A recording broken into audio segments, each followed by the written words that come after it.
welcome to another episode of The Greatest Pod, where we discuss and debate what makes something great.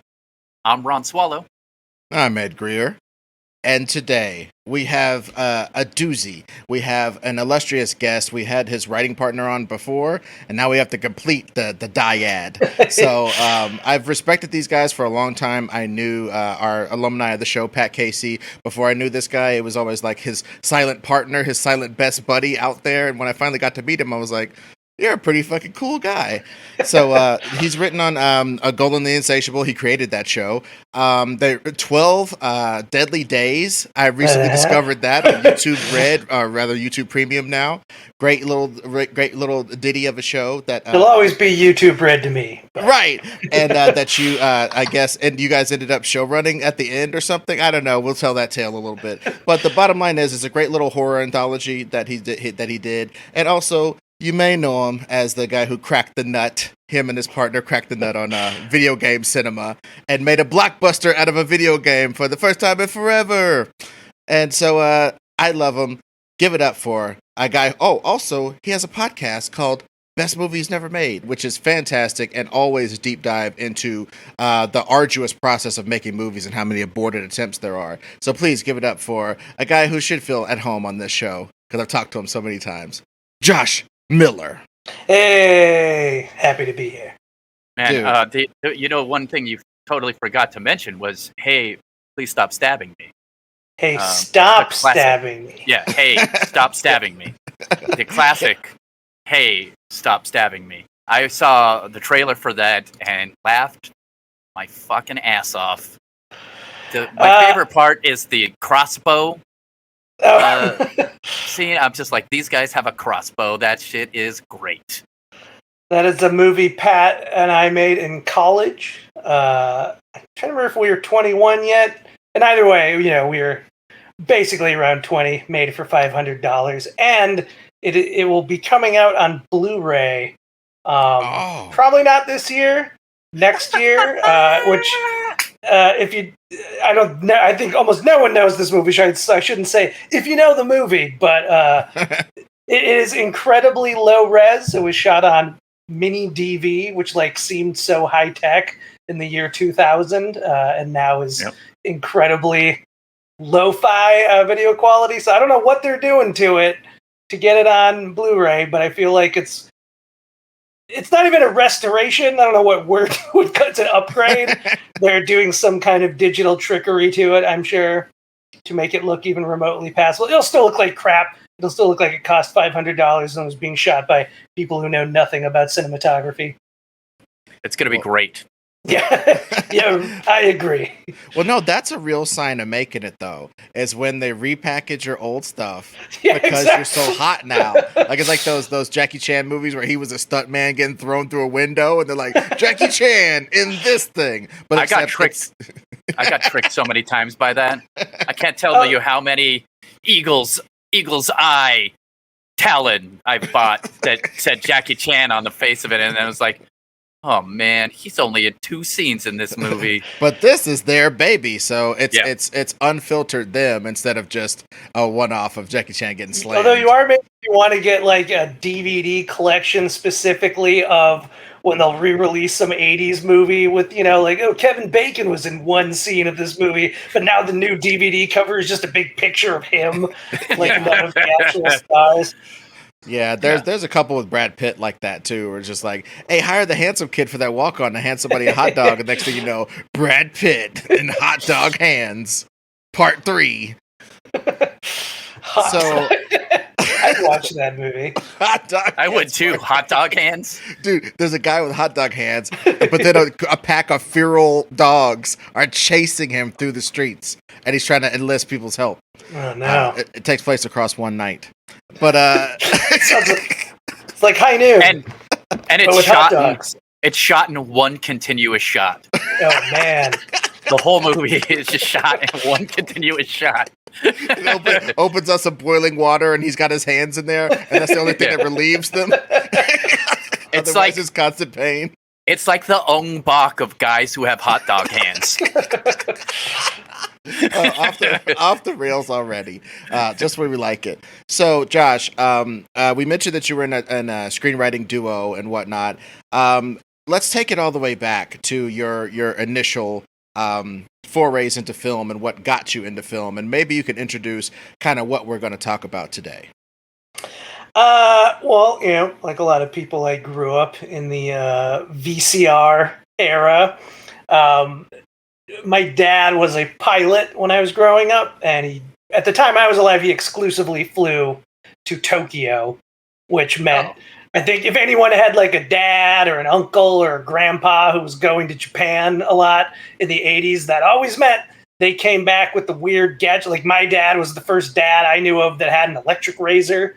I know they invented them well before the 80s, but I felt like it was not as popular. We got an early super weird looking VCR. There was 2 separate boxes that was connected by, you remember those like really thin cables that were kind of rainbow color? I feel like printers used to have them. Yeah. But it was 2 boxes connected by, and so one was the box that you would put the tape in, and then the other box had all the like quote unquote like computer components in it. That sent the information to the TV or whatever. Yeah, but obviously I loved movies and theaters like anybody did, but I definitely was a video store era kid, and I feel like it was kind of watching movies over and over and over again on VHS really hooked me. And again, Dad with the gizmos. My family got a video camera when I was a kid that was meant for the whole family, but instantly I was the only one who used it because I was like, aha, now the power is in my hands. I will make my own horrible movies. Yeah, exactly. Everyone wants to know what a third grader's thinking about. Just a third grader's take on the Eisenstein theory of editing. Yeah. Everybody wants to know that. So you being a video camera kid, so you started making your own films pretty quickly with that? Yeah, and this is, of course, again, I think anyone who actually had a video camera, before you ever learned that you could connect it to the VCR and technically edit it, you just had to edit it. You had to shoot your movie in order. Mm-hmm. And sometimes you would, if you really botched a take, you would be like, that one was so horrible, we can't, even our low third grader standards, we have to rewind and tape over the scene. But usually that always meant that you had like 1 second of the previous take before the new take started. So your friend would like enter frame twice really quick before the real scene would continue. Lots of that stuff. Well, and just as the tiniest sidebar going into this, one of my favorite movies is Boogie Nights. And I think I like it because from our perspective, our generation, we're all about the same age here. Our generation was, the movie's in the house on a little box. And we put it in this other little box that sends it to a third box. And we watch it on that box. Like we grew up with that basically. There wasn't a world where there wasn't cable television and there wasn't VCRs. But the generation before that, Boogie Nights talks about those people who were just so in love with film, so in love with the only way you could see any film was to go to the movie theater, that when video came in, it declassed porn, if that's even possible. And it did. I mean, if you Google vintage porn on whatever your preferred pornography website is, it is crazy. Like, they spent money on this. Like, not a lot compared to a real movie. But the difference between, like, a high-end 70s porn and, like, a low-end 70s horror movie is negligible. Often the horror movie seems like it had less money than a porno. Yeah, the pornos always have great lighting. Yeah, and then video gave way to it's just on a tripod and ta-da. Yeah, well, you get hot dog hands or whatever. Dude, don't disparage my trauma pitch. I pitched a movie. I met a trauma guy at a comic book convention. I met the trauma guy and his wife, wonderful people, at a comic book convention. And my girlfriend was poking me and goes, "This is your shot." And I'm like, number one, cool your jets. Fucking just cool out. And number two, okay, fine. And I pitched him a little something. And he was like, "That sounds great. But it also sounds like it's good and well-meaning and wants to make a point and I don't like it. He was very plain that like he knows his brand. Yeah, he was playing that it would A, cost too much. That was the very first thing, and B, you're trying to say too much too. So I don't want that. Simple stuff. And it really dawned on me that so many movies that made such an impression on us, so many movies period, are made with that aesthetic of this is my brand. I do the cowboy pictures with the horses that are cream colored riding into the night. If you have a couple scenes of that, I'll finance your picture. That type of style made a lot of the movies that we love. And I've known a lot of filmmakers who I feel, and granted, we should all aspire to greater things if that's what we care about. But I know a lot of especially producers and stuff, even people that Pat and I have worked for, who I felt like their careers in large part flamed out because they just couldn't accept what their brand was. It was kind of like, you guys have a thing you're good at. Not never try something else, but I always think Roger Corman's a great example of that. That guy knew his thing, and he also got bored doing it, and he was like, I'm going to try to do other things, and usually that thing would not make as much money, and he'd be like, well, back to my other thing. But he also, distributed pretty much every notable foreign art house movie in the 70s, because he was just like, well, I love good movies too. How can I do that and still make my movies that never lose any money? That's interesting. I also had a camera when I was a kid that I bought myself while what format are we talking? It was VHS. Literally, okay, you put the VHS tape into the camera. It was like a big ass camera. I filmed rollerblading videos. Oh, do you still have those? I actually made an edit.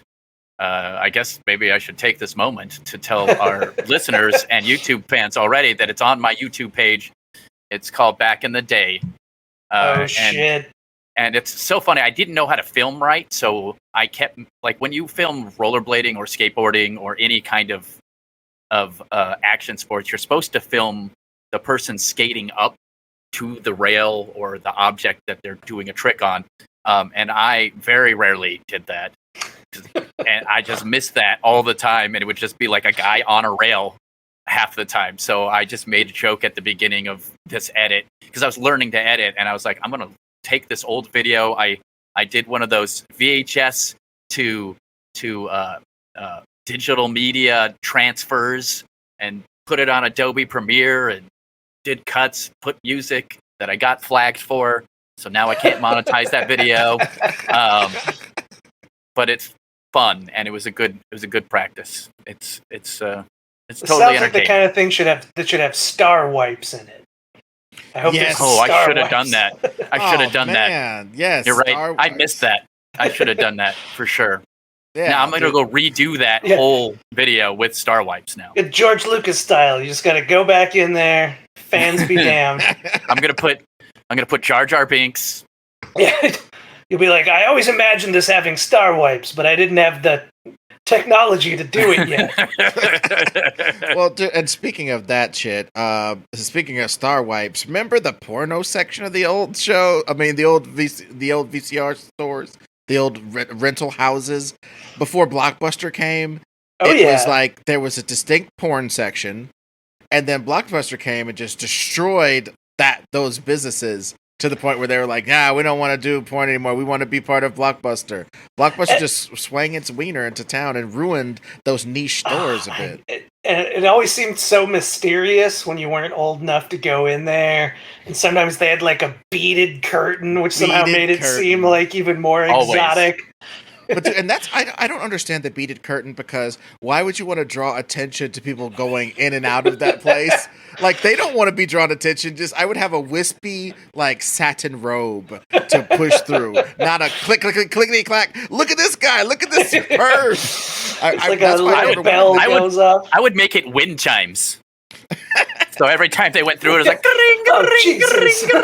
oh God! They dropped their anal bangers. I went in there by accident. Well, I can't believe what's in here. I was trying to find my wife. Yeah, and somebody handed me all these videos. I didn't want them. they're all this one niche, whatever. Just I won't say any niches, but like they're all one niche, and you supposedly accidentally came upon them. I mean, it's a foot thing for sure. It's a foot thing, 100%. It's. I feel like the first time you ever really went into like a porno section, that was where you learned the concept of like kinks. Oh yeah. Like, oh, so there's enough people who are into that thing that some company spent money to make more than one video catering to that fetish. And when the kinks started combining, like genres combining, that was like, well, so you've exhausted yourself on that one kink. Now you want to put the Megatron booster on this other kink and make a third one. It's the Voltron of kinks, basically. So we're kind of the idea behind this episode is we're going to kind of talk about the influence that video stores have in shaping.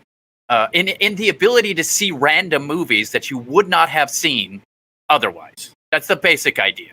And I was curious, in your video store experience, did you have like a local video store that was the video store with the wind chimes, or was yours a Blockbuster?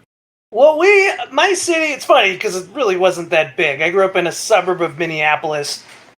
Called Minneapolis, Minnesota, called Bloomington. It's where the Mall of America is. I feel. Oh yeah. Some people have been there on long layover. They specifically built it in our town because our town also has the Minneapolis airport in it. So I think the idea was like, if you have a long layover, because Minnesota has no sales tax on clothes. So it was like, hey, people flying through America from wherever to wherever else, and you had a layover there. Go to the mall for a few hours and buy some jeans. So my town, had like 80,000 people. Not huge, but also not like a small town. So we had definitely more than one video store, especially in the heyday before Blockbuster. And I can rant about this later, but I really hate our current trend of Blockbuster nostalgia and love. I have many angry things to say about that, but not to sidetrack myself. So we had lots of mom and pop stores, eventually had Blockbusters, Hollywood Video. And what was kind of fun about that, though, was that if there was like a hot new release, you could drive around to all of them in the hopes that it wasn't rented out somewhere. Yes. But, so I didn't have the full on.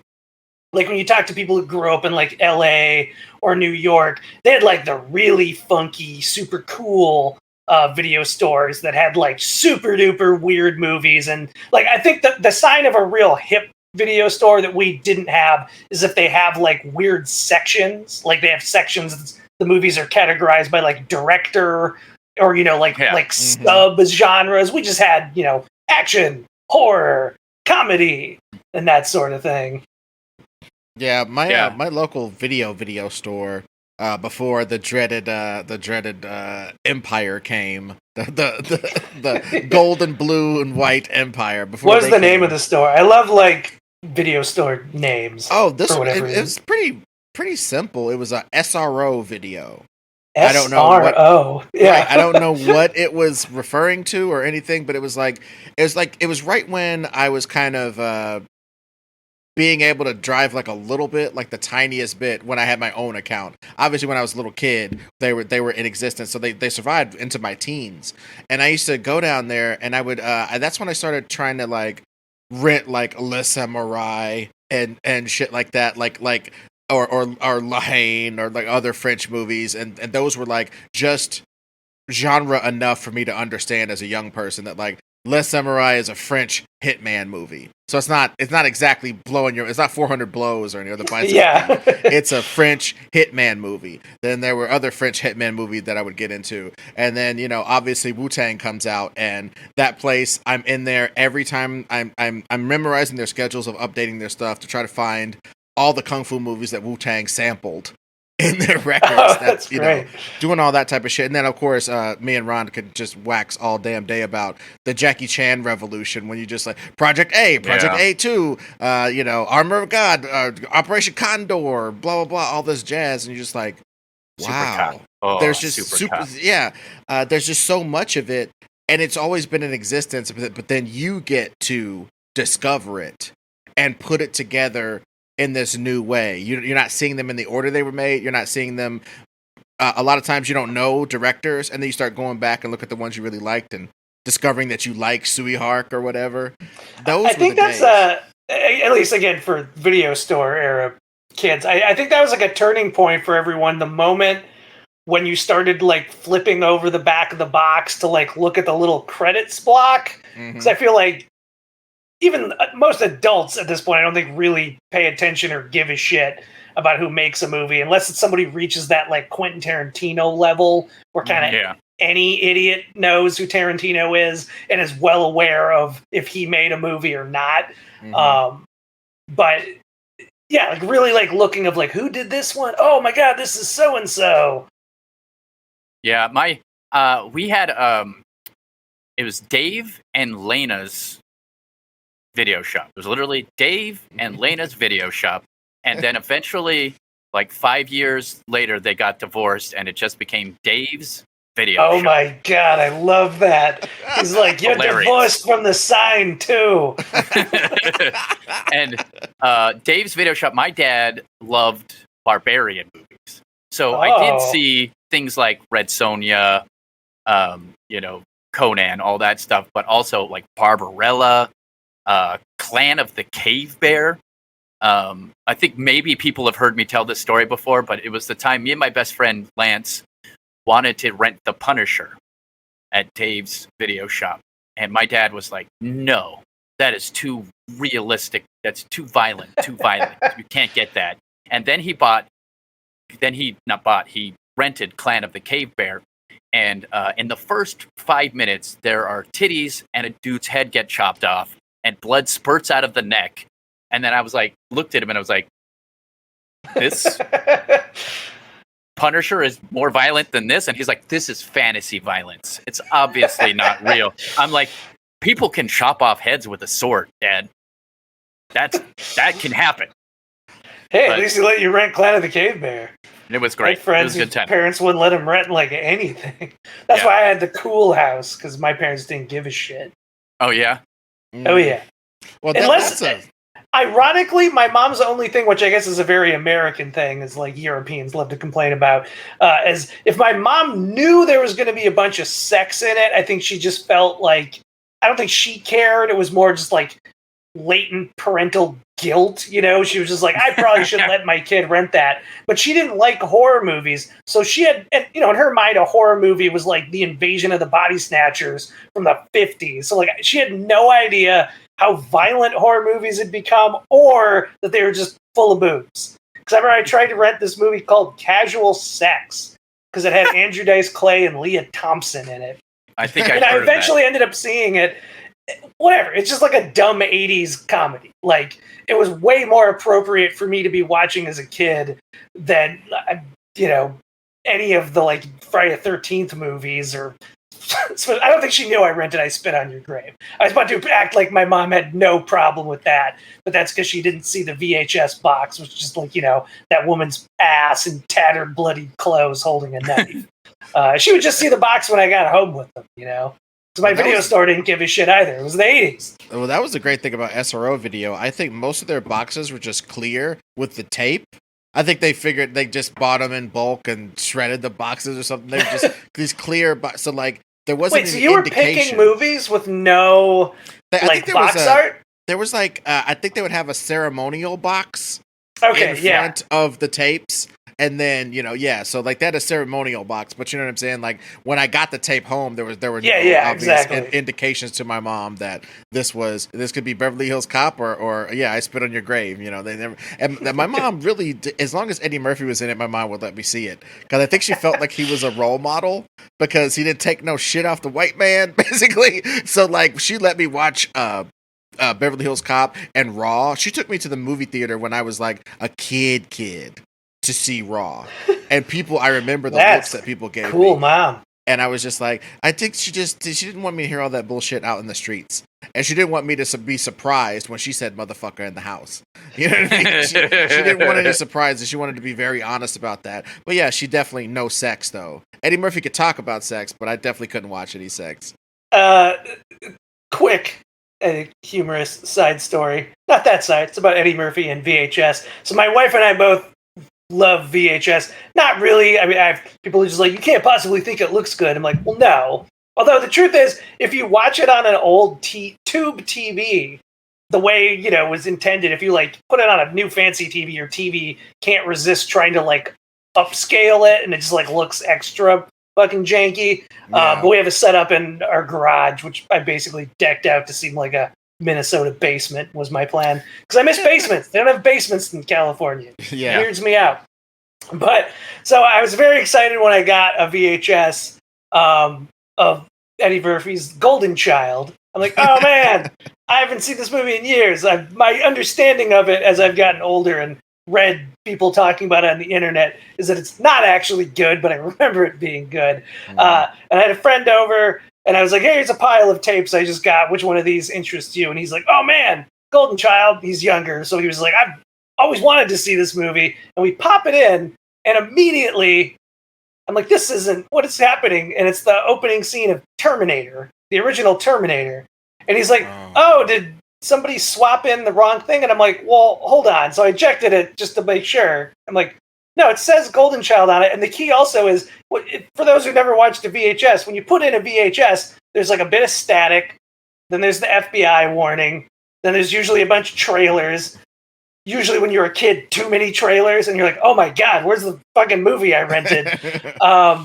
Now the trailers are my favorite part. But I was like, no, it's just you rewind it all the way, and it begins not even at the beginning of Terminator. There's no like studio ID or a James Cameron film. It just, and I'm like, oh my God, this was one of those things. I don't know if you guys ever did this, but you like something was on TV and you're like, oh, I've been wanting to record this, and you couldn't find any blank tapes, and you made that decision of like, well, I don't like this movie I own.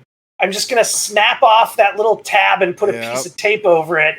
And if you did that, you could treat it as a blank tape. And I was just like, oh man, poor Golden Child. Somebody didn't like it enough that they're just like, well, I don't have a blank tape and I really want to record Terminator off HBO or whatever. That's hilarious. But that was the era. Now nobody can watch Golden Child. Well, I mean, you could probably on YouTube if you really felt like it. I really wanted to watch it I feel like it'll just feel better on VHS. I mean, obviously, especially on that tube TV. Oh, yeah. It plays them perfectly. And is also a 475 pounds, even though it's only insane. 12 inches tall. And it is only 12 inches, and it's extremely heavy. Well, and also, so basically, we were talking about a little bit earlier, trying to describe what this episode actually is, and I think a finer point would be like the cultural exchange that happened at video stores is now gone. Video stores might have been the greatest place to discuss films, the greatest place to discover films. And so, was that your experience? Yeah, I mean, obviously there's pros and cons to everything. It's hard to disagree with the fact that it's nice to be able to watch essentially any movie you can possibly think of, as long as you're willing to rent it on iTunes or whatever, if it's not streaming or you don't have the streaming service. But I almost equate it to like when we switched over from film to digital cameras and now phones. Obviously being able to take as many pictures as you want for free is great, and we'd never want to go back. Especially everyone remembers, being on some trip and being like, oh, I hope this picture comes out, and then it doesn't. Now you just don't have a picture of that thing you wanted. But whenever a picture came out, that's when your mom would bust it out and put it into a photo album. So you actually had this like curated set of photos. Now we all have 10,000 photos on our phone, and I don't go look through them. Like, I know they're there, and technically, as long as I pay for iCloud or whatever, I guess they're preserved for posterity. I mean, I guess that's, my wife has the setting on your phone where you're like, it reminds you of like, oh, on this day 3 years ago you took this picture, but I don't do that anyway. So the idea is that there's kind of a loss of specialness there. That's the trade-off, and I feel that's kind of, I guess, hard to say better or worse, I definitely think, but as you said it, the kind of communal quality, and I would say sort of the discovery and the curation involved. And that's, again, part of why I hated Blockbuster, and I find it, I get it that if that's the only video store you had in your town, really you're nostalgic for video stores. I just feel like it's being like nostalgic for fucking Barnes and Noble or like Walmart, or like I have fond memories of like McDonald's, but it was very exciting when I got old enough to discover that they made good burgers at other restaurants, you know, like actually delicious burgers. Yeah, like it's different things. Like I get that you're like, yeah, we went video store nights, but I'm always like, well, Netflix didn't kill video stores. Netflix killed Blockbuster after Blockbuster had already killed video stores. If Blockbuster hadn't wiped out all competition across the country, Netflix wouldn't have been able to just win. Like there'd be little feisty mom and pops. I mean, there still are mom and pops that exist now because they're in big cities where Blockbuster wasn't able to just like come in and Walmart style just wipe out everything. But anyway, going back to what I was saying, if you had one of those like fun video stores, and I guess even the finer point to say is like, I'm sure Netflix is better for just the average schmo than video stores where they're more convenient. But I feel like for like real film fans, cinephiles, and especially maybe people who go on to work in the industry, I do think I'm curious what the different pathway is going to be to like really finding things when it compared to when you would go into the video store. And especially if you're lucky to have a video store clerk who was like cool and knew their shit and was like, oh kid, are you into Jackie Chan? Like, as you guys were saying, he's like, you got to go check out this fucking movie. And again, I get this is old man stuff before the internet and IMDb when it wasn't easy to find this stuff. But I think when you create that like spark of like pursuit in somebody, in some ways it kind of unlocks something that can push you even farther when it's just so easy to find things. You know, not to be negative, but I do wonder if there's those like kids out there who never quite tip over to being a full-on cinephile because they're always just kind of hovering in that mid-range of just anything you want to find's on Netflix. They have their own dumb, boring algorithms that are half selling you their own stuff anyway. So it's not even like when Netflix first started, if you remember, their algorithm was actually great because all it was your votes of what you liked, and they didn't have any original content to push on you yet. So I actually feel like when Netflix was just discs, I frankly liked it more than Blockbuster. There was like cool shit on Netflix when it very first started. Kind of in the same way, like that really, in my mind, that was the new era version of the classic video store. And that's gone now. Well, you know what's interesting to me, you said about the chase and the trying to find stuff was a big deal. To me, it was also the fact that like the video store didn't have brand identities, i.e., it wasn't Paramount Plus. If you go on Paramount Plus, they have a bunch of movies that all happen to be produced by Paramount or affiliates that they've bought over the course of time. You tune into Showtime. Showtime seems to be in the Denzel Washington business. Everything he's ever done, they have on there. But then these other movies are conspicuously absent because they're not affiliated with Viacom or whoever Showtime's down with, and so on and so forth. HBO Max. You go to Turner Classic Movies, which is now part of HBO's Time Warner-esque situation. They won't have certain things that were made by, you know, their Ford, and some other movies are made by Chevy, and you're not going to find Chevy movies on Ford's website. But the video store was a neutral country that you could find anything at. Suihark was right next to Scorsese, which was right next to Godard, who was right next to so on and so forth. It was like this egalitarianism that is like literally gone, and this selection. There's so much more selection, but it's been divvied off so much. I wish there was an app that I could just get whatever I wanted, and iTunes isn't even that. No, you know I mean everything's become fragmented. And, you know, I mean, again, you can still rent stuff digitally, but it was nice knowing, because now it's kind of just like, oh, that movie, I missed it in the theaters. And obviously more and more people are intentionally missing things in the theaters, but it's kind of like, well, you know, where's it going to wind up? Yeah. Again, I think your average person doesn't even pay attention to what studios produce what. So, I mean, to them, it's probably even more mysterious what, you know, and again, when Netflix was the only game in town, everything went to Netflix, but now that's not even remote. Like, nothing goes to Netflix now. Well, and the other crazy thing is, if you think about it, like, a lot of these, like Cynthia Rothrock, I I love Cynthia Rothrock. I think she's amazing.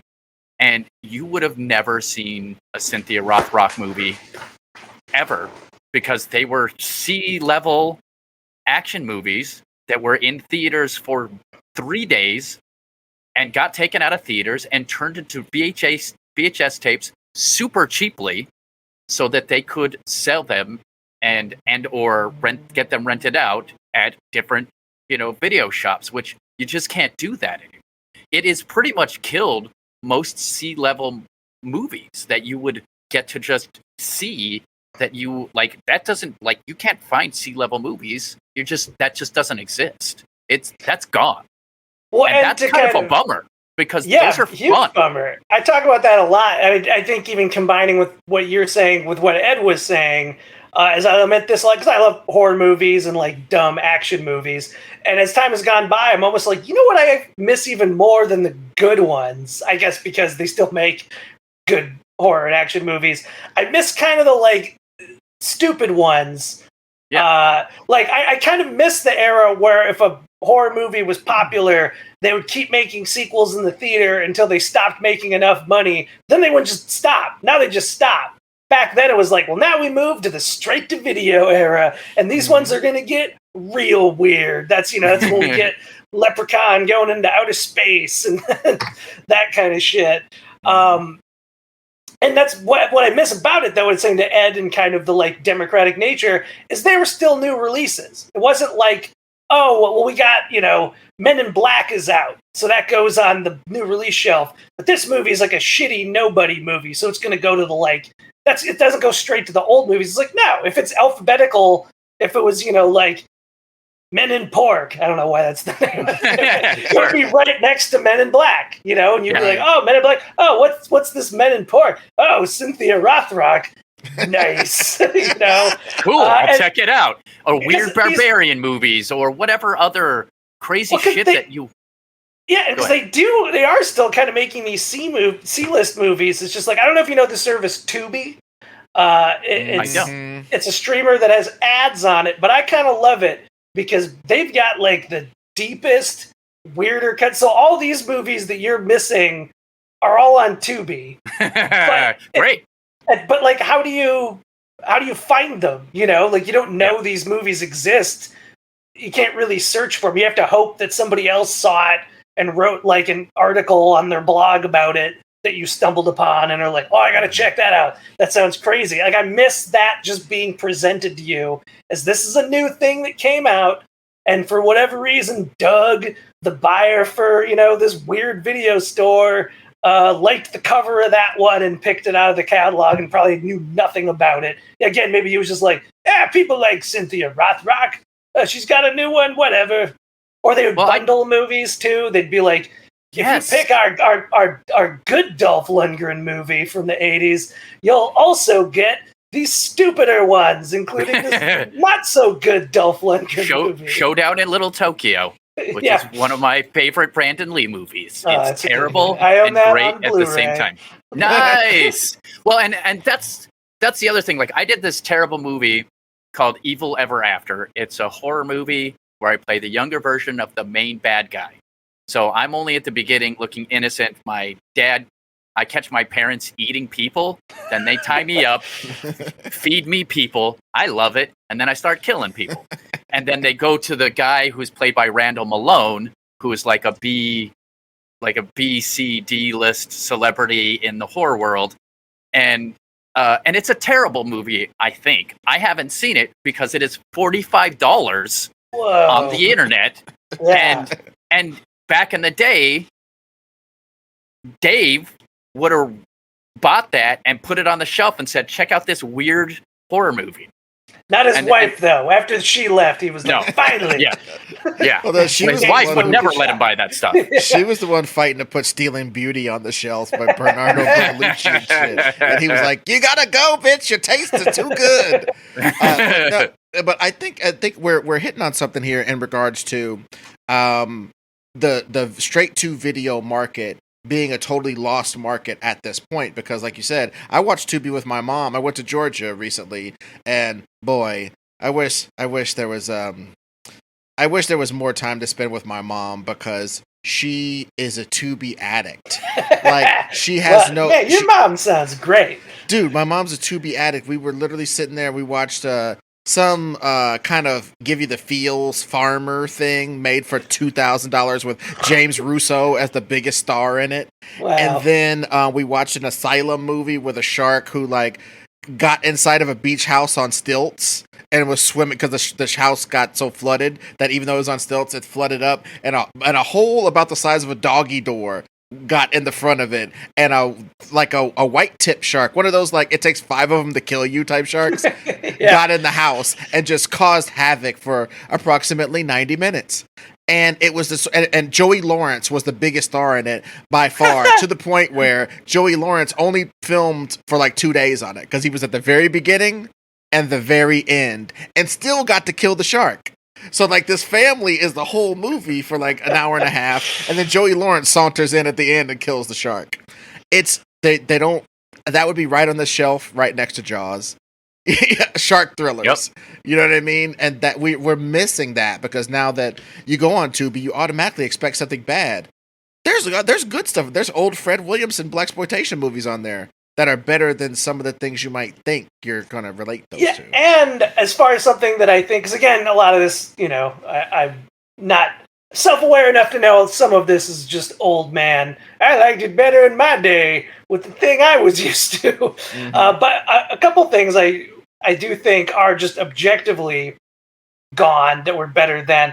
But as far as straight to video, because you could make a lot of money on VHS and early DVD rentals, to the point that they were still spending like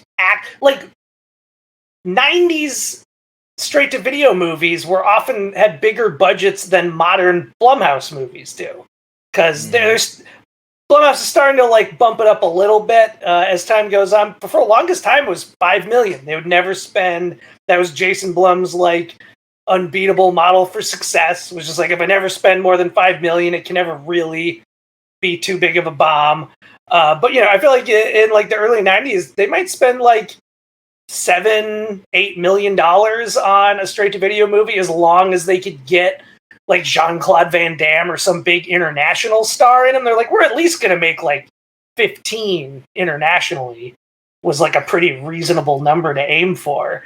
And those are the, and again, the weird shit they would make in that space is what I really, it's not like they don't make weird stuff. They still make weird stuff, like the Joey Lawrence shark home invasion movie, but I'm sure they spent almost nothing on it. Oh, dude, all the underwater scenes, it's not underwater. When people are swimming, they're obviously very much standing at the edge of the surf. And when they're swimming, it is just them with their butts against a green screen. And sort of, you know, and a PlayStation 2 hooked up to make the shark. But one thing I wanted to interject here, because you did have a rant that I would love for our listeners to hear. You said earlier Friday the 13th really was one of the things that you kind of keyed on in the store. And I got to say, Friday the 13th, I keyed on it myself, because when you come into the store and you see Friday the 13th, and then 2 and 3 and 4 and 5 and 6 and 7 and 8 in Manhattan, you say 9, 10. He's a robot now. It's in the future. Then he fights Freddy. He's in the hell, and all this stuff. It makes it seem like probably like Ron when he goes in the bookstore and sees 57,000 Shannara books or Terry Brooks or whatever. That's how it feels. It feels like there's a giant saga of Jason that you're not being privy to. So is that how you felt when you saw Friday the 13th in the movies? Or the video store? I mean, I think Manhattan was the first one that I was like old enough to be aware of the advertising, and that had pretty great teaser trailers where they're playing some of the bars to, you know, Sinatra's New York, New York. And it's like, oh, with New York, so nice. And he spins around. It's Jason. Trailer full of a lot of great, like, cheesy, like, you know, New York movies always love the sort of joke that they totally had in that, where it's like woman running into the restaurant and being like, a maniac's trying to kill me, and the sassy waitress is like, welcome to New York, you know, that kind of thing. But that was totally the thing where, you know, oh, Friday the 13th, you go into the video store, there's a zillion of them. And I love Jason movies. in part because they're so dumb. But looping it in really with video stores is, I think, of all the like big horror franchises of that era, it was the perfect video store horror franchise because the movies are all kind of interchangeable and you don't really need to have seen any of the other ones. Like, you can just kind of grab any of them, where, you know, I mean, the Michael Myers franchise is so utterly confusing, even if you're watching them in order and they kind of keep restarting every few movies. The franchise never like got a foothold like Jason did, where they just kind of kept rinsing and repeating until it left Paramount a new line. And that really, Jason Goes to Hell was the first time that they like, we need to mix up this mythology, where before that they're just like, whatever, just have them show up and kill some more people. End of plot. Well, you know, it's funny. The worst ones are the ones where they try to have continuity. Because there's, I think, one where like a kid got traumatized by seeing Jason, and he starts to think that he is Jason, or an ambulance driver saw the fallout of Jason and went crazy and thought he was Jason. Bummed and I was me like, out as what a the kid. hell? Yeah, what the hell is spoiler that? alert, turns out it's not Jason at the end. But it is a guy wearing a hockey mask who looks and behaves like Jason. That now that I'm older and I can get over the sort of existential dilemma that created me as a kid and Jason fan, I'm like, well, you know what? If you just ignore the like final 10 minutes, it's still a Jason movie. Whereas in Jason Goes to Hell, it is Jason, but he's like body hopping and not wearing a hockey mask. So that's actually, you know, it's kind of like lesser of two evils. I mean, whatever, dealer's choice, which bums you out more as a fan. I was not good with horror movies when I was a kid. I just would jump and scream and really embarrass myself. And I think I still do it now. Every once in a while, my girlfriend will just get me by doing a jump scare on me. Well, you have so many damn cats in your house. I can't believe that cat scares aren't your whole life. I mean, that's a good point. Meow! Oh, shit. Oh, honey. Oh. And then next thing, then the knife comes, you know, the cat scare, turn, stab. Or, I mean, Friday the 13th would scared the crap out of me. Nightmare on Elm Street. All ones that I saw on VHS, by the way, that Lance would rent. And then I'd have to like pretend to be cool with at his house with his dad. I'm just like dying over there, jumping, yelling, and he's just probably having the best time ever. Well, as a kid, it's also, Freddy movies were actually a bit too scary for me as a kid. Like, I'll fully give in the Freddy versus Jason debate. It's like, well, yeah, those movies were more creative and scarier. But as a kid, that's kind of, I think, what made Jason more accessible. Is that especially after like the first couple sequels, he's basically the hero of the movies, and you're just like, yeah, these teens suck, kill all of them. I don't care about any of their plot development, and they kind of cease even being like remotely scary. I'm sure they scared some people, but they get pretty silly as they go on. Well, no, it's just funny that we're talking about Friday the 13th in relation to video stores and in relation to us being sort of now get off my lawn types. We're like slowly becoming get off my lawn types because like. Jason was the original incel hater, get off my lawn type. It's like, literally, stop coming to my camp. I like to swim. Having all your sex. Yeah, I like to swim. Well, I don't really swim, but just sort of wade on the bottom because I'm dead already. You know, and I never really learned to swim. That's my Achilles heel there, buddies. All this kind of jazz. And then they kept coming to his environment and having all this frivolity that he just couldn't stand. You know what I mean? So you're right. He almost becomes the old man hero of the franchise. You lousy kid. He just you get the impression that all he wanted to do was hang out at Camp Crystal Lake all by himself. And if people just stopped coming there, he just would have like stood perfectly still for hundreds of years and bothering nobody. Like Freddy had a real axe to grind. He was coming after people. Same with Michael Myers. Jason was just like, leave me alone. Case in point, Jason never drove anywhere. He was always, even when he went to Manhattan, he was taken on the ship. You know what I mean? Michael Myers was driving places, stealing cars, doing shit. I think this guy's got too much of an agenda. He could get to you. Yeah. He could get to you. Michael Myers could get to you. If you don't go to Jason. Well, and that's one of the issues a lot of people have for the type of person who can have an issue with a Friday the 13th installment, but issues with Jason Goes to Hell, where he's body hopping, because technically in that he does all sorts of shit. He even speaks at one point. And it is kind of like, I don't know if this tracks with Jason Voorhees as represented in the rest of the films. Well, it is sort of like an examination of a brand, because when it comes down to it, guy versus people having fun, mask, knives and bladed edge weapons. If Jason ever came up with an AK, you'd be like, I don't know if I like that.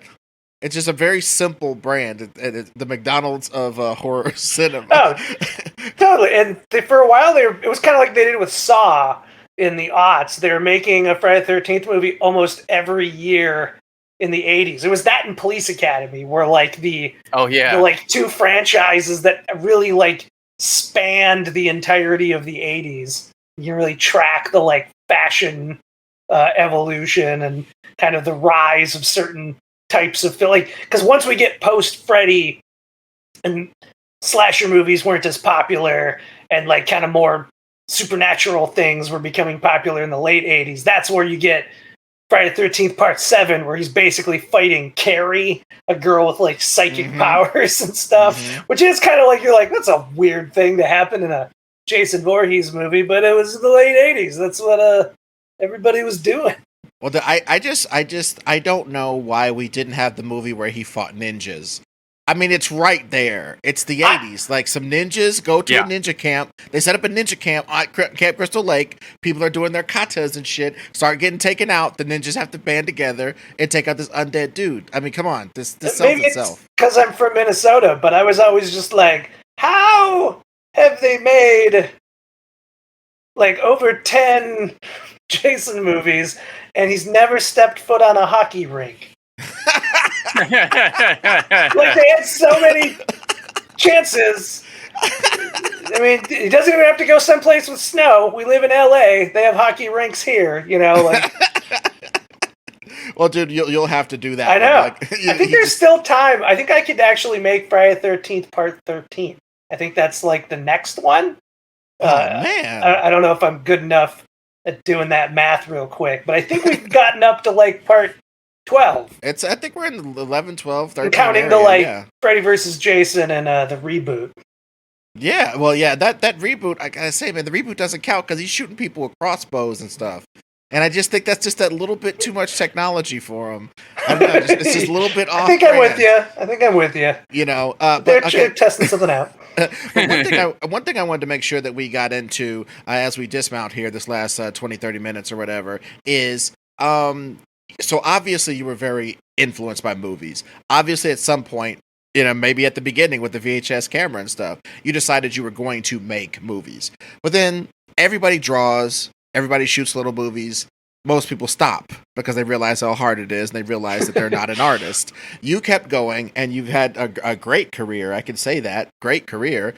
So when you started being on that other side of it, making things for production, problem solving, like on 12 Deadly Days, but you know, all the problem solving you guys had to do on that shoot, on those shows, was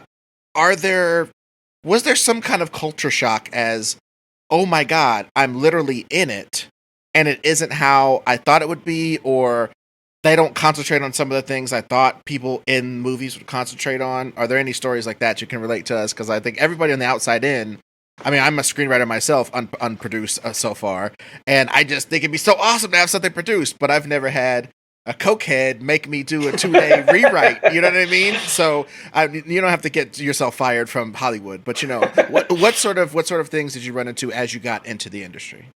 I mean, I think I continue to be astounded, and you never get used to it.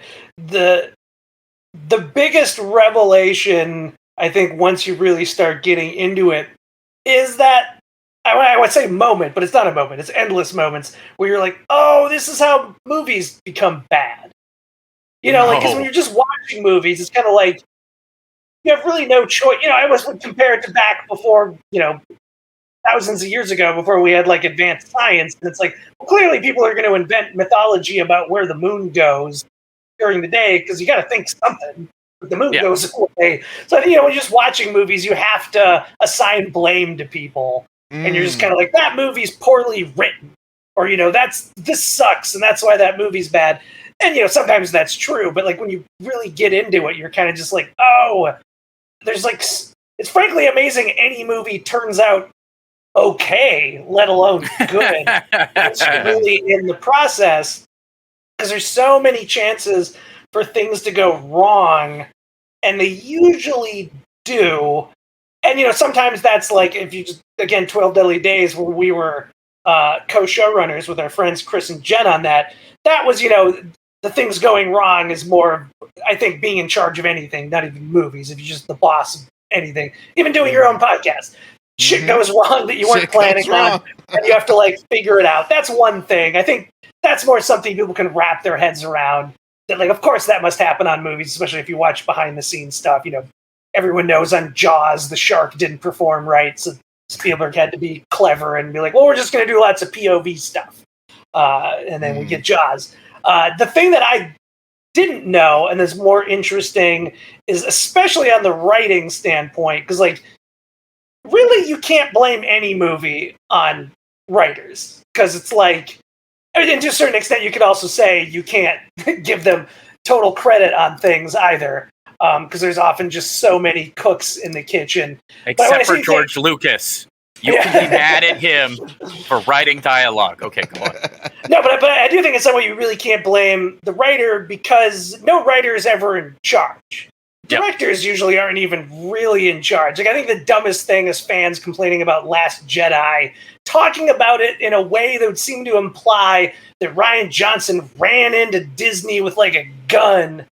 It was like, all of you, get over on the other side of the room. Give me $20 million. I'm going to go make a movie, and you assholes are going to like it. Ha, ha, ha, ha. And then gave them Last Jedi. It's just like, you can't blame him. Like, Lucasfilm had so much oversight on those movies. I'm sure he got to do very little. Not that he wanted, but I'm sure he had to fight for everything and convince Kathleen Kennedy and everybody. It's just like, when you're just the writer, you have to do what everybody says, and sometimes to be like, I want this specific line in this scene, and you're just like, why? Well, whatever. You're the boss. I got to put it in. It's different when you're David Lynch or the Coen brothers, and you're a writer-director making less expensive movies, or like Tarantino, where you're really the brand. Then I think the studio gets out of your way, because they're just like, well, you're Quentin Tarantino. Do your thing. I know Harvey Weinstein would still fight him on things, even as powerful as Tarantino is.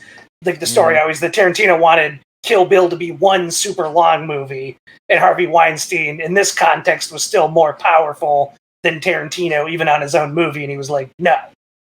If you want the money to make the movie, there are two movies. And Tarantino's like, all right. But yeah, I think to answer your question, it's just like seeing all these little decisions, and also the realization that sometimes these huge, or feel huge when you're watching movie, creative decisions were from one person. Usually a bigger movie will have a zillion execs on it, kind of coming in at different points. And usually I think it's considered like bad politics at the studio for the executives to like really fight each other too much, which can often result in like people not really caring. I don't want to imply that they don't care about the notes. It's just like, it's one thing if like you're living and breathing a movie as like the writer and director and the producer who's only producing that movie. All you're thinking about is that movie. You're an executive. Usually you're overseeing like a gazillion movies in different stages of development. To give them some credit, I don't think they necessarily always think about like, if I tell them this one note, what's that really going to do to the movie? They might have just been like, I kind of had this idea. How about this thought? And you might be in a position where you're like, well, I guess we have to do it. And then that like totally unravels some whole B story. And then now that's just in the movie forever. And it's kind of weird to think that this movie's going to hit theaters. And someone will be like, I wonder why they made that creative choice. And their actual explanation might just be, because that one person said one thing and they probably forgot about the note 2 days later. And we maybe didn't even need to do it, but here it is in this expensive movie, Well, just as a follow up to that, do you find yourselves in your career as screenwriters doing a little bit of that? Like, I heard the note, I am acknowledging it here in the room, and I'm going to turn in the draft that supposedly has your change in it. But by the time I turn this bad boy in, you will be thinking about something else. And I did not do your note because it was stupid as hell. And I saved both of us. Do you get away with that sometimes? Well, you can't always get away with it because there's different kinds of notes, and different people take their own notes more seriously. Like Neil Moritz, our producer on Sonic, who's like a big, huge super producer.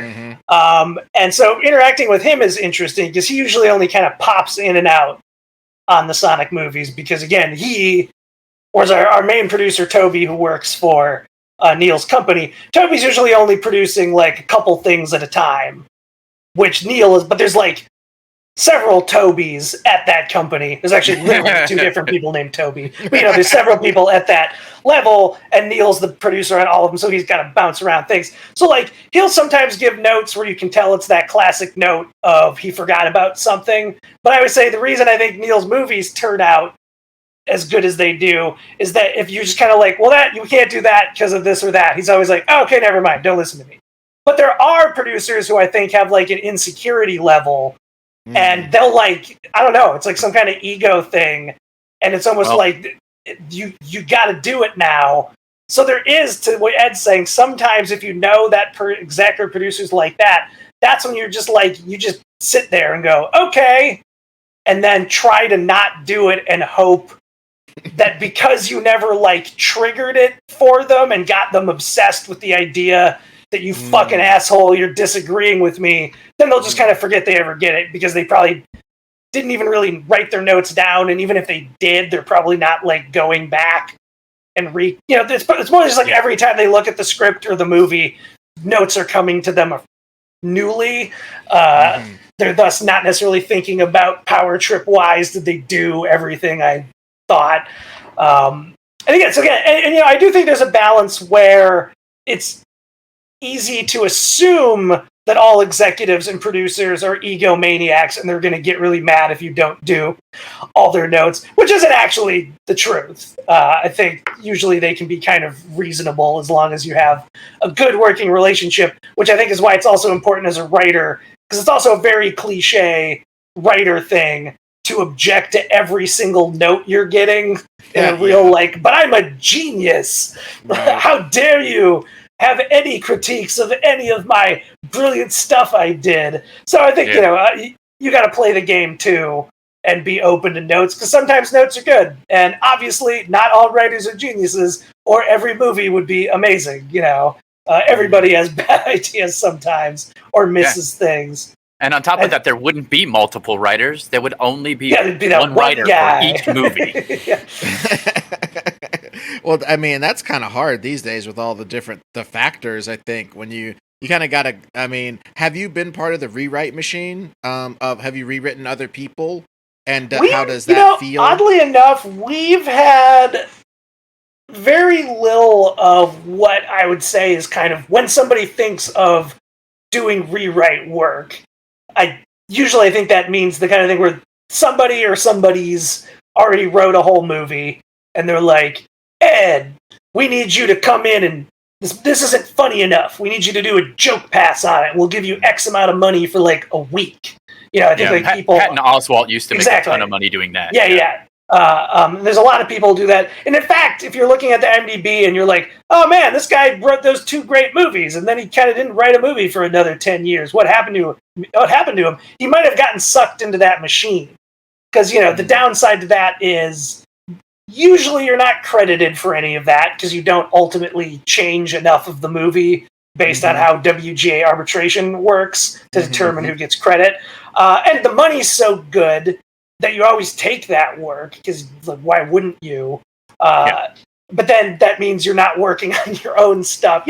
I see how it kind of becomes like almost a trap. Like you hear a lot of feature directors, less so now that like TV and movies are kind of becoming the same thing. But like back in the day, I think you would hear that from a lot of feature directors who ended up directing TV, and that becomes its own trap because the money's so good and they keep offering you episodes every season, and then all of a sudden you haven't made a theatrical movie in like 10 years, And that's like any job resume where they're like, why are there all these holes in your resume? You know?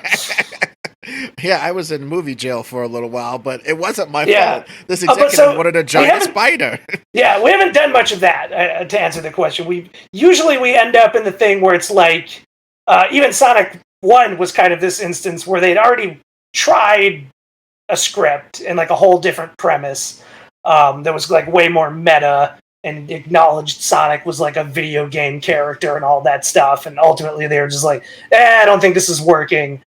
We need to start over. And that was the point where we started like pitching on it and trying to get hired. So technically, you within the like timeline, that was a rewrite, but it was a page 1 rewrite in which we weren't supposed to use anything from the existing script. So I feel like that doesn't really count. No, that doesn't count as the type of stuff that I was thinking about. We'd like to do more of that though, because again, that's where the easy money is, man. I mean, well, let me say that Sonic is great. I just want to tell you guys. I mean, I've already told Casey, but this is that movie was so fun and heartwarming. All the good stuff you want from a movie, and it was about a blue hedgehog. It was it was pretty great. So nice work. Thank you, and I think the best compliment we got on that, not a specific compliment, but just like the thing that I was most pleased. Whatever, you write stuff, usually you think it's good, at least while you're working on it. Sometimes after the fact, you're kind of like, shit. People that didn't turn out that good. But when we were writing it, we were always thinking, I bet no one's expecting this movie to be sad. And so I was like happy when that kind of got acknowledged, even though it didn't get great reviews. I still like seeing it now and then of like, I never expected the beginning of Sonic the Hedgehog to be such a bummer. And Sonic's all like lonely. Because in the games, in the comics and animated stuff, I'd say a key personality trait is that he's very like flippant and cocky and, kind of Bugs Bunny-like. And we tried to keep that, but also we're like, can we also make him, feel kind of bad for him at the beginning? Well, Ron's favorite thing is the central wound. So you being able to central wound a guy who bleeds rings it really was effective. As we dismount here, I want to ask a couple of last screenwriter questions because it's almost like you get to be my danger room. I get to see what's jumping around. So like when you are pitching a project these days. Are you part of those people who kind of the studio has a premise and you come in and hope you don't get thought jacked in regards to like you pitch your version and maybe they're just going to make a distilled version of your version and everybody else's version and hand it to John Sayles or somebody to tie together? Are you part of that process and how does that feel to like be like, all right, there's a movie about snakes that have arms that beat up Minotaurs, and I'm gonna go with my snakes versus Minotaurs pitch. Are you part of that machine? Yeah, it's gotten a little bit better. Probably won't surprise you that initially, right after Sonic came out and did well, every time we were going in, it was one of those like weird compliments where it was also ultimately kind of sucked. Was even though in our mind Sonic didn't seem that complicated, for whatever reason, everyone had this idea of like, you cracked the crackable Sonic the Hedgehog premise, and we're like, oh, I guess we won't correct you if that'll make you hire us. But that also meant of like, we've got this garbage property that no one can make good, and we're just like, but this property sucks. Like, we don't want to make like. We liked Sonic. Like, I thought that was, again, why it seemed obvious to us. Because, like, he's such a great character with, like, great side characters that hopefully we can get to in sequels. Versus other things, especially video games where, and I get it, if your company owns only a couple things, those are the things you got to try to make a movie out of. But it's just kind of like, hey, we own this video game that didn't do well and nobody remembers or likes. And the premise is generic and uninteresting. And it's just like, well, I guess we could turn it into a movie. I'd rather just make up our own idea, though. But Josh and Pat, okay, Cubit. Cubit is on top of this bunch of cubes, right? And he jumps, he's got a nose, and all of a sudden you have to Cubert meets Frogger is on your desk, and some 17-year-old wrote the script in a laundromat, and you have to rewrite it some kind of way. That would have to be a special kind of hell for a second. We did talk to somebody about a Frogger movie. I don't think that's telling tales we shouldn't tell. Oh my god! That's I've always hated ridiculous. Frogger because I was on a game show, and this actor from The New Girl, he wasn't one of the main cast. He was like this guest star from The New Girl, was on there with Jane Kasmerick of Malcolm in the Middle fame, and they were the people who were supposed to be guessing our stuff. And I had to describe Frogger, and me and Cleve were going to win $20,000 if I could just make this guy say Frogger. And I was going, Activision, he's an amphibian, he jumps across the street and he gets smashed all the time. Atari, original Atari game. I went through everything you could possibly think, and he was like, Froggy? I was like, dude, Baby Fifth Mouse is sweeping the nation. Stop saying Froggy. That's obviously wrong. We're not getting $20,000 with you repeating that, you idiot. And I was just, so Frogger is always a bad taste in my mouth. I hate Frogger for that. Are you reason allowed for to the rest do of my words life. that rhyme with? No jogger. Obviously, no jogger for me. Yeah. But no. But one thing I wanted to know also. So, like, basically, you got pulled into video game properties and stuff that people thought was hard to crack, which is why I gave you that big build-up intro, because I have heard you on other casts talk about how we just looked at him as a superhero.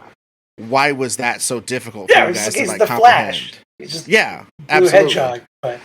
But so, are there things as we wrap up here that you're on the horizon that are exciting you, that you're being offered? Not necessarily properties, but styles of properties, genres that you want to work in, that you maybe want to put out to the universe.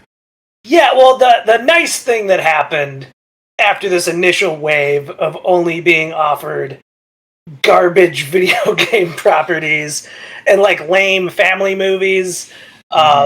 Not that we'll never do more, but it's like we're really hoping they keep making Sonic sequels, and I think ideally those will be our family movies, and then nothing else will be necessarily. Would be if I could just plan my own career magically. That's what we do.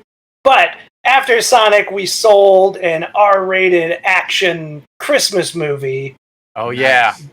That hopefully will get made. It's still not greenlit yet, but knock on wood, that could be changing. We'll see. But even if it never happens, the nice thing that came out of that was that script's now out there and like a sample that our agents can send out. So like that then being like, oh, this is a thing written by the Sonic guys, but it's like an R-rated action movie.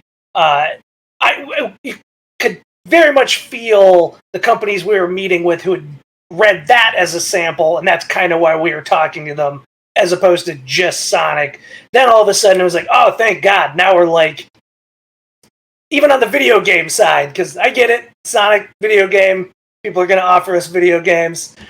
Champagne problem. I'm more than happy to be offered every dumb video game property forever. Because the moment I complain about it too much, it'll stop, and then nobody will be offering us anything. And I'll be like, hey, what about that Frogger movie, you guys? We'd love to do it. But like now the video games are suddenly getting like, oh, I like that game. Or, hey, that game had sequels versus this game only came out in Japan in the 80s and they didn't even like it over there. Want to do a movie out of that, you know? Right. So that's been pretty great.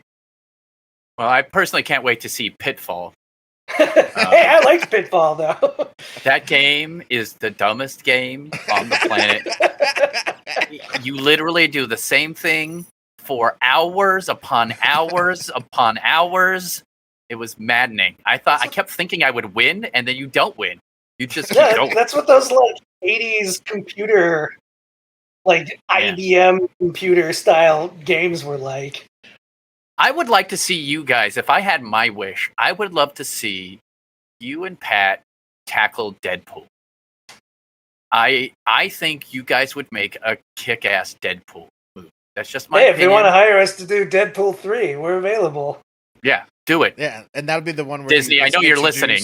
Where he gets introduced to the Marvel universe proper.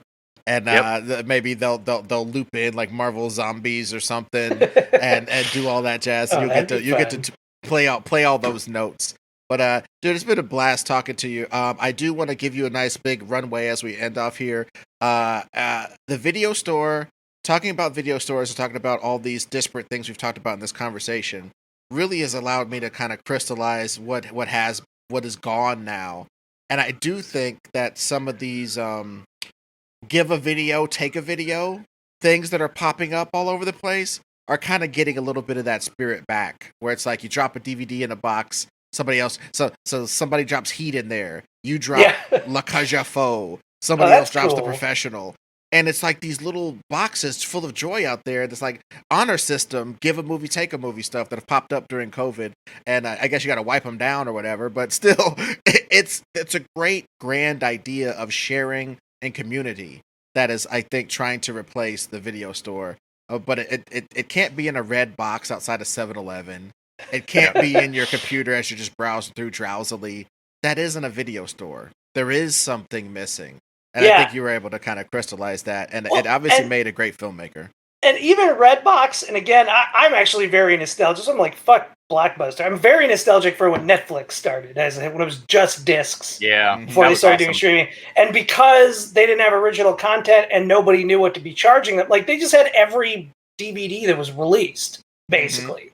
They might even only have one copy, but they had all the weird stuff that, again, like you don't want to pay $40 for that movie you're in. When I was in the aughts, when I had no money, it was like there's all these cool old like grindhouse movies coming out on these boutique DVD labels, and I'm like, well, nope, like they don't rent it at fucking Blockbuster. I'm not gonna pay $30-some for it. How am I ever gonna like watch this shit? And they have Netflix, but I'd say when Netflix and even then was a little weird because technically you could keep it indefinitely, but I'd say Redbox still had that. I do think, again, as far as the few things that aren't just old man nostalgia that was better about video stores versus streaming is because going to the video store and renting a movie was a pain in the ass and you had to watch it or you'd get late fees, you finished that movie. Like a movie had to be so bad for you and your friends to just be like, you know what?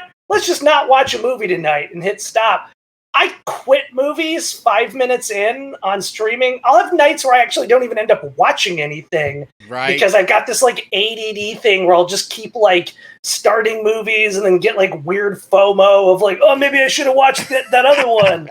Oh, this sucks too. Or, oh, it's not exciting enough in the first 40 seconds. Fuck this movie. Well, dude, there's also one and then you just start watching TikTok. Dude, well, let's go on YouTube. Yeah, exactly. There's also one last thing I like to talk about that is missing from the physical media being gone, and that's that sweet spot you were talking about where it wasn't tapes anymore. We're not so old that we just miss inferior technology. No. The fucking DVDs, though.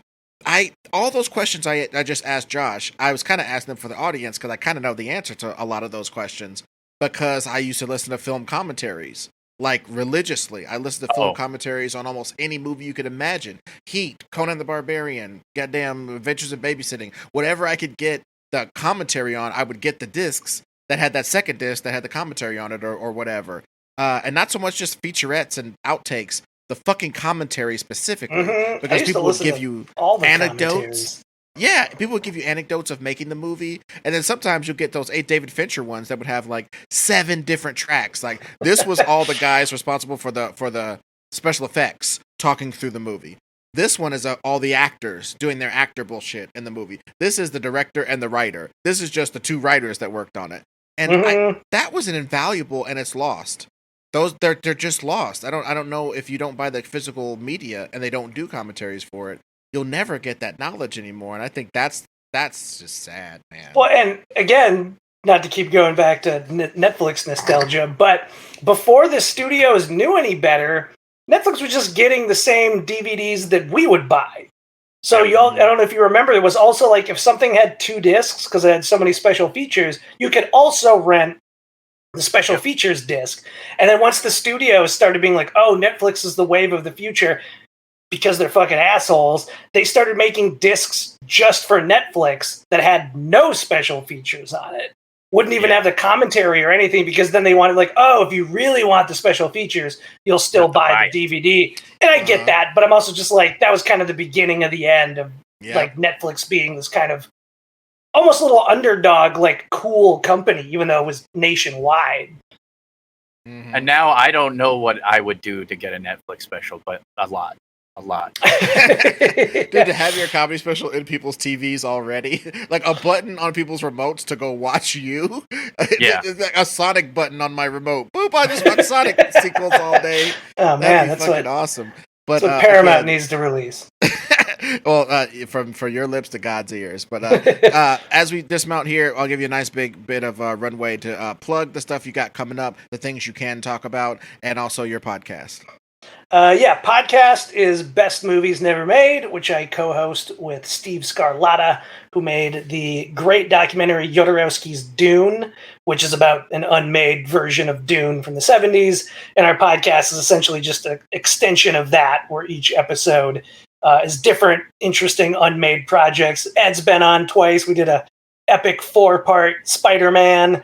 I think almost equally, if not more epic lengthwise, George Miller's Justice League, but because it was only one script, we split it into just 2 very long episodes rather than 4 reasonable length episodes. But all sorts of crazy stuff from the 80s, 70s, 90s, just a few years ago. Awesome. Sonic 2, we just saw our first rough cut of it, and it is epic. I can't say anything more than that. That's not a spoiler. I'm very excited. I think they're probably going to have to cut a few things just for budget because it's so goddamn epic. But even if we have to shave off like 10, 15%, it's still going to be kind of mind-bogglingly huge compared to the first one, which is awesome. We don't really have anything that we can officially say. Like I said, our Santa movie, I think, is inching towards the finish line, but I also host a podcast where we are endlessly talking about movies that almost went and then didn't at the last second. So in some ways, it's actually given me a lot of perspective to not be as bummed out because man, we've yet to have any of the truly tragic stories we sometimes talk about on the podcast. It's more just like, we wrote that movie and then they just didn't make it. And that was the bad part. Champagne problems, as you say. Yeah, it wasn't like, we were already on location and we were loading film in the camera, and then they walked up and were like, "You're all fired. Get out of here!" Like that hasn't happened yet. Well, dude, I don't think it will because you guys are great screenwriters. You work well together, and I'm hoping you guys get big enough to produce your own movies. I'd come sauntering in with my big dick scripts and be like, "Come on, buddies, come on, suck your dick. Please produce these movies I wrote." But, we'll be like Lloyd Kaufman and just be like, "It's too expensive and too good." Sorry, Ed. Yeah. Absolutely.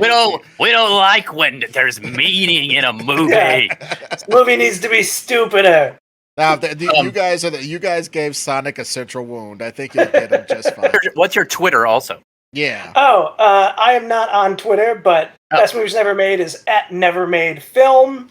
If you live in the LA area, I guess I can also plug, I do a year-round horror movie screening series called Friday Night Frights, which you can find on Instagram, or I think on Instagram it's Friday Night Frights LA. It's kind of an obvious pun, so unsurprisingly, there are other series called Friday Night Frights out there around the country. On Twitter, I think we're just like Fry Night Frights or whatever was the smushed version of that. And you can find me as Josh-S- or underscore. Yeah, underscores, not dashes. Josh S. Miller on Instagram. If you want to see pictures of my cats and what books I'm reading. That sounds great. 75% of the posts I make. You just literally, that's my favorite channel of all time. Books and cats. Books and cats. That could literally be my biography. Well, now we're gonna have to, on our Patreon, we'll go ahead and drop some episodes of how you met all your cats and stuff, Ron. Yeah. We'll give that would be fun. We should definitely do that. We'll give the people what they want on the Patreon, which you can join at the $5 level and just get extra pods, or you can join the $7 level and get art from myself and Ron mailed directly to your door, and all those extra super personal pods. And they're not all just about cats. They're definitely about me and Ron growing up with horrible dads, times we almost got robbed and killed, all types of stories of adventure from our Midwestern and Southwestern upbringings, as well as movie reviews and all the different stuff that doesn't fit quite on this feed. So patreon.com/ The Greatest Pod. And you can get the extra pods. But thank you so much for listening to this episode of The Greatest Pod.